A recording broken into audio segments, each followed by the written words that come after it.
UFC Fight Night Brasilia, Kevin Lee versus Charles Oliveira might be in contention for the card of the year. And I know that sounds crazy because we're about to pass 2 pay-per-views, but it's the truth.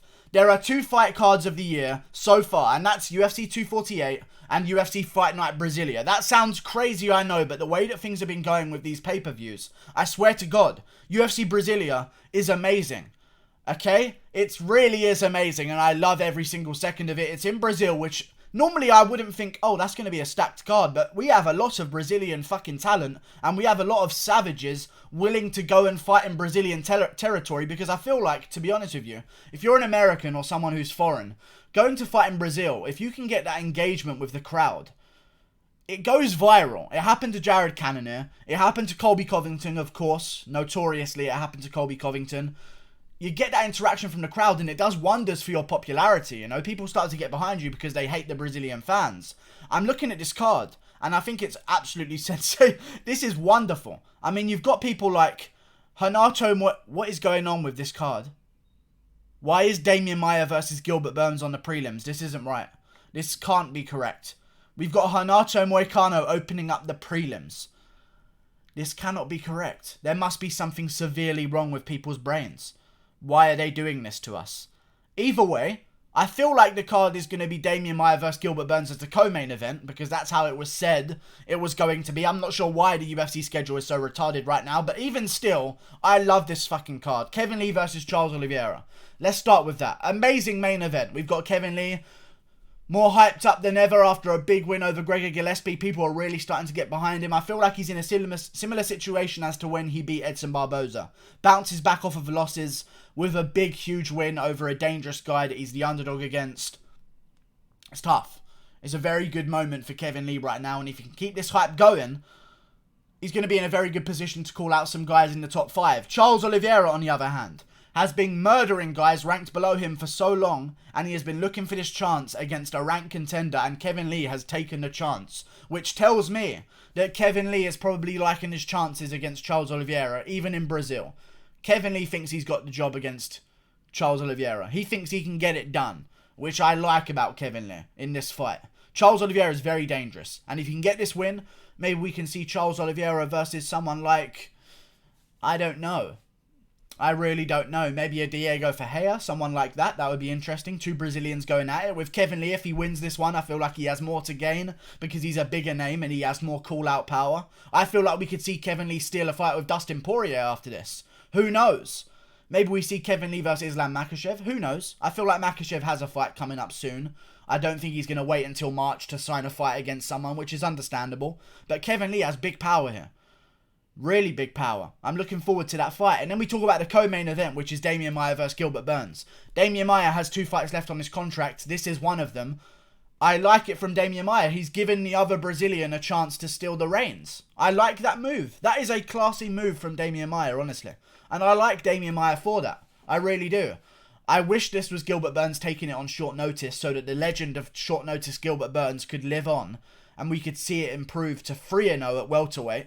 But he has been killing shit since moving up. I will say this. Damian Maia is not a fucking welterweight, okay? I'm telling you guys. He's not. He's a huge fucking guy. He's a middleweight out there. And you saw that in the Ben Askren fight. He was just too big, too strong. And he was able to out-grapple Ben Askren. He's very good. I feel like Gilbert Burns might lose the fight. But Gilbert Burns, I tell you, has every chance of winning. At the start of every round, these two are going to be standing up. Burns is a savage at jiu-jitsu anyway and has a ton of jiu-jitsu credential himself. So I feel like he's going to be able to defend some positions from Damian Maia. I don't see him getting submitted, but I could see Damian Maia getting a win. But this card in general, I don't know why I'm doing predictions so much, but listen to this fucking card. We've got Damian Maia, Gilbert Burns as the co-main. We've got Johnny Walker Krylov on the card. That's an amazing fight. Can Johnny Walker bounce back?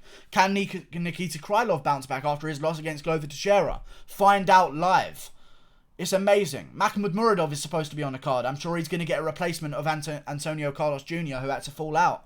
We'll see what happens there. Huskier Formega versus Brandon Moreno. Title elimination implications. If Moreno wins this fight, we could be looking at a new title fighter for the winner of Davison Figueiredo versus Joseph Benavidez. Who knows? And I like Moreno's chances, I'll be honest. He is a big fucking flyweight and he's very rangy. And he pushes the pace and he's young. Brandon Moreno could take the reins and become a superstar. And obviously you've got the perennial contender of Jose Formiga. Always around, always in talks for a title shot. Very impressive. Amanda Ribas, can she improve her 8-1 record against a legit opponent in Randa Marcos? Not too legit, but somewhat legit of an opponent in Randa Marcos. She's decent. She's very decent. She had a good fight with Claudia Gadelha. She's okay. I'd like to see what Amanda Ribas can do. Can we see a 9-1 strawweight contender coming through and take the Brazilian flag on her back with her? We'll see what happens. And then you've got the prelims. Rani Yaya, Enrique Barzola. Great preliminary fight. Francisco Trinaldo, John McDessie. Great fight again. Jesus Christ, this card. You've got Renato Moicano making his debut at lightweight. I feel like if Renato Moicano wins this, we'll see what happens. Maybe there'll be a fight with Leonardo Santos, and maybe the winner can get a position in the rankings. Maybe there'll be a fight with Diego Ferreira in Brazil as the co-main event of a fight night. Who knows? Big shots at UFC Brasilia, and the only card that comes close is UFC 248. And I think because UFC 248 should cost money, I feel like UFC Brasilia is far better. It's basically free. If you're not paying pay-per-view, you're basically watching for free. These fight nights, Jesus Christ, it's so much more worth your money because you don't pay any money. UFC 248 is a pay-per-view. It's supposed to be fucking good. But this fight night is so juicy. I feel like we could lose some fights off of this and help out some other cards because the week after we've got UFC London, and that's co-main event right now is John Phillips versus Dusko Todorovic. Heard of them? If you're a hardcore fan, you have, but the casuals know who they are as a co-main event. John Phillips, I believe, is 1-3 in his last 4. We'll see. I don't know what they're going to do about that, but they could very easily, I'll tell you this, they could very easily do something like Johnny Walker versus Nikita. Maybe no. I want Johnny Walker in Brazil, but they could very easily put Renato Moicano on that card. They could very easily do a quick fight between, Jose Formiga, Brandon Moreno as the co-main event. I know it wouldn't make any sense, but even still, let's start sharing the load to some of these cards because we've got great cards. We've got UFC Columbus with Ngannou Rosenstruik, Sansao Garbrandt, Hardy De Castro, Roundtree Alvi. Torres is on the card. I shouldn't have read that one out. Aspen Ladd, Juliana Pena, Matt Brown is on the card as well. Punahele Soriano is on the card. Randy Costa on the card. Amazing cards. And then we've got UFC London, which is okay, but it's just all messed up. Like, the main card is just in a complete wrong position right now. You've got guys like Paul Craig and Ryan Spann on the prelims. You've got Jack Shaw. No, well, he deserved to be on the prelims. You've got Danny Roberts, Nicholas Dalby on the prelims. Mike Grundy, Makwan Amirkhani on the fucking prelims. Mark Jacasey on the prelims. I don't understand. Okay, I really don't get it, but okay. I'm just going to get caught up in ranting about the UFC positioning on cards, which I'm not going to get caught up with, but I'm just telling you guys, UFC Brasilia is the one I'm looking out for right now. Eliseu Zaleski dos Santos versus Alexei Kunchenko. That's a great fight. That's such a good fight, though. Welterweight is fucking good, man. I tell ya. Lightweight, welterweight, and featherweight, I am smelling success in those divisions. Those are the most fun divisions right now. There's so many fighters outside of the rankings that are still legit fucking savages. Eliseu Zaleski dos Santos coming off a loss to Li Jingliang. I believe he was on a 7-fight win streak after that. 7-1 in his last 8 fights. He's a savage. He spin and wheel kicks people, all that shit.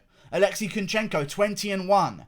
20-fight win streak before losing to, obviously, short-notice Gilbert Burns, which, can you blame him? It's short-notice Gilbert Burns. He's the best fighter known to man, better than John Jones, better than Artem Lobov. Like, that's just a fact.